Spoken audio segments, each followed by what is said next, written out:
Well, time now to bring you a roundup from the world of business. I'm joined in the studio by Catherine Bennett. Hello to you, Catherine. There's news just coming in of the social media platform WhatsApp, which has said that it's delaying new features regarding the use of data. There's been a huge backlash against three measures specifically. Why is the company having second thoughts, Catherine? Well, it's because of this huge amount of pressure from their users that they are planning to review this update. Now, WhatsApp announced change to its privacy terms, meaning that users of WhatsApp would have to agree to share their data with Facebook and Instagram. There was an instant outcry over this, and thousands of users flocked to rival messaging apps Signal and Telegram. So since then, WhatsApp has been engaged in damage control, trying to reassure its users about how they collect and use personal data. And they've just announced that they're rolling back the 8th of February deadline for accepting these changes to its terms of service. Now that policy change won't happen until the 15th of May. The company has admitted publicly that it needs to do a lot more to clear up misinformation about how privacy and security works on the platform. President-elect Joe Biden has unveiled his $1.9 trillion economic rescue plan to save a faltering US economy. Now, this is a rescue plan on a huge scale. It's more ambitious even than Obama's bailout package after the 2008 financial crisis. And it's going to run up the US's mountain of debt even further. Biden is betting on a slim Democrat majority in Congress to get the deal over the line. But if it does, it will be a hard-won victory, with probably significant Republican opposition.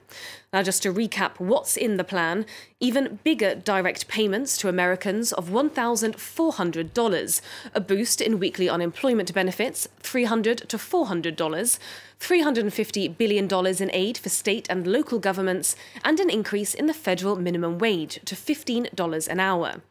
Now, Biden is very much painting himself as a compassionate president. A lot of the measures he's rolling out are social in nature and will have an impact on the poorest households in America. Let's have a listen. Direct cash payments, extended unemployment insurance, rent relief, food assistance, keeping essential frontline workers on the job, aid to small businesses. These are the key elements to the American Rescue Plan that would lift 12 million Americans out of poverty and cut child poverty in half. That's 5 million children lifted out of poverty if we move. Our plan will reduce poverty in the black community by 1/3, reduce poverty in the Hispanic community by almost 40%. Companies in the US are suspending political donations following the attack on the Capitol on the 6th of January. In the US, companies use political action committees to donate money to both political parties, with the aim of gently pushing policy that's in their interests. Since last week's violence, a number of companies have either stopped donations altogether or been more targeted in their approach, suspending donations to the 147 Republicans in Congress who voted against the certification of Electoral College votes. Now, this is a huge corporate response to political events. Hallmark Cards, for instance, has even asked Republican Senators Roger Marshall and Josh Hawley to return donations that the company gave them over the past 2 years, totaling $12,000. We can take a look at the markets now. Wall Street seeing a sell-off this Friday as investors balk at the cost of Biden's proposed plan. The Dow Jones fell 1/3%, and the S&P and the Nasdaq were down around 0.5%.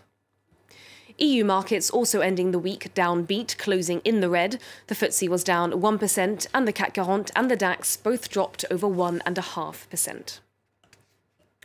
Moving now to France, where more than 850,000 companies were created in 2020, despite the pandemic. That's 35,000 more than the year before. Now, that's partly because of the lockdown in France. There was a jump in the number of people who started their own businesses, what in France is called an auto-entrepreneur status. This status is for people who effectively work for themselves and, for example, applies to delivery drivers or drivers for ride-hailing firms.